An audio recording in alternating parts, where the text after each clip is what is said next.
Hello, everyone, and welcome to another edition of the SaskAgToday.com Roundtable. I'm Ryan Young, the Ag News Director for 620 CKRM in Regina.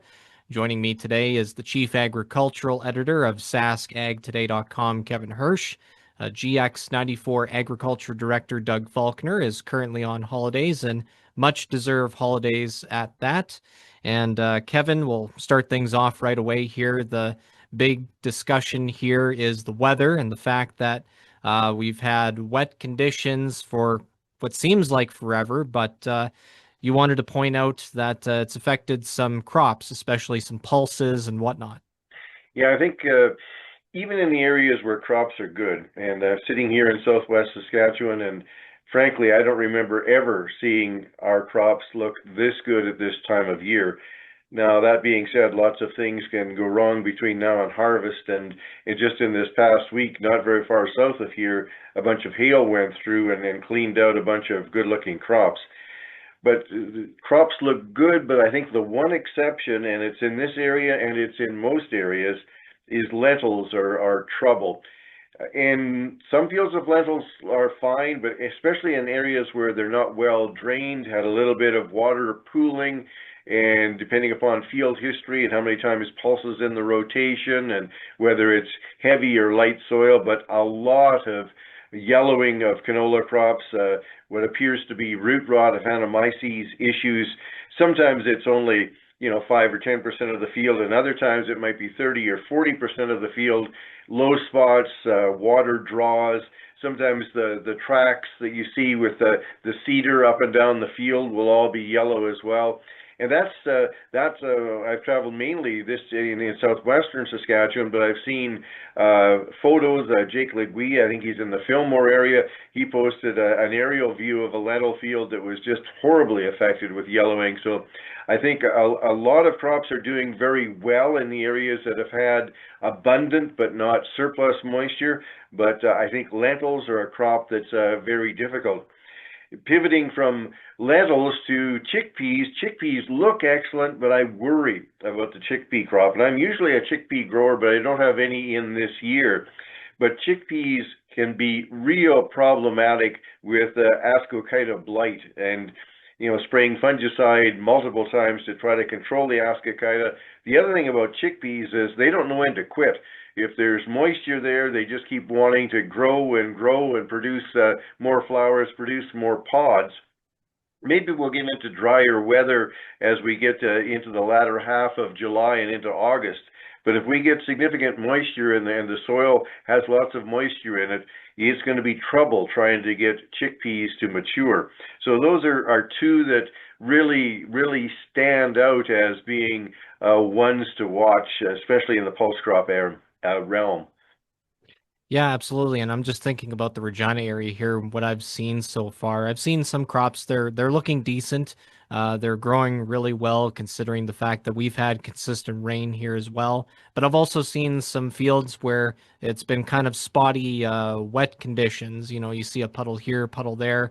But again, not to the comparison of, the eastern part of Saskatchewan and parts of the Northeast too, where they've been absolutely flooded. So, all that to say, with the hot weather that we're about to get over the next few days as of this recording on Friday, do you think, Kevin, that'll be good news for producers?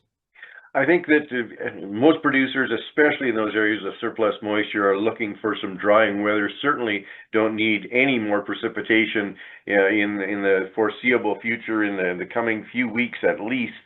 I do wonder with high humidity and add in heat, how many thunderstorms it may bring, and there's not a lot of call in the weather forecast for a bunch of thunderstorms, but when you start getting temperatures of 32, 33, 35 degrees together with the humidity that's out there, I do worry that that's going to spawn more thunder showers, bring hailstorms, and bring unwanted precipitation to some areas, but hopefully I'm wrong in that regard. Any concern on your part, Kevin, with the hot weather, considering where you farm in the Cabri area? No, it's excellent. Just like a hothouse or just like a greenhouse here. So things look excellent. This isn't usually a canola area. The canola acreage here is way up, and especially in the mornings, it sounded like a war zone. There's a lot of fungicide application going on canola crops, trying to curb any sclerotinia stem rot that may pop up, because conditions like this, high moisture and high humidity and a good-looking crop, those are the conditions where sclerotinia could be a real problem. So that's a little bit of a novel aspect in this part of the world, where canola isn't as common, where rainfall isn't as common, to have that many spray planes going with fungicide applications on canola. But I suspect fungicide has been going out in record amounts across the prairie region, especially in the wet regions, and especially by airplane, because the ability to get ground sprayers into many of these wet fields is limited. And plus, if you can get them in, you're still probably going to leave, very deep muddy ruts in some parts of the field that are still wet. Another thing to watch out for in the context of the weather as well is prices, and we've seen canola especially have a little bit of a rally this week. Kevin, what are the futures prices looking like? Well, it's amazing how quickly canola shot up and then eased back a bit towards the end of the week. And it really, I think it was related to the whole Iraq, the conflict in the Middle East, and that the ceasefire falling apart, and an escalation in hostilities again in the Middle East. And canola reacted quite sharply to that before easing back. We never really know. There's been so many false signals about, oh yes, the dispute is coming to an end, the strait is going to be opened up, and then that backs off, and yes, there's some traffic getting through the strait, but then there's more attacks and there's less traffic getting through. So there are pricing opportunities, and I imagine a number of producers, and I did as well, and priced a little bit more canola this week when canola saw that big rally. And I know a lot of producers are hesitant to pre-price, especially after 2021, where the crop went bad, the production wasn't there, and then prices spiked and producers had to buy themselves out of contracts.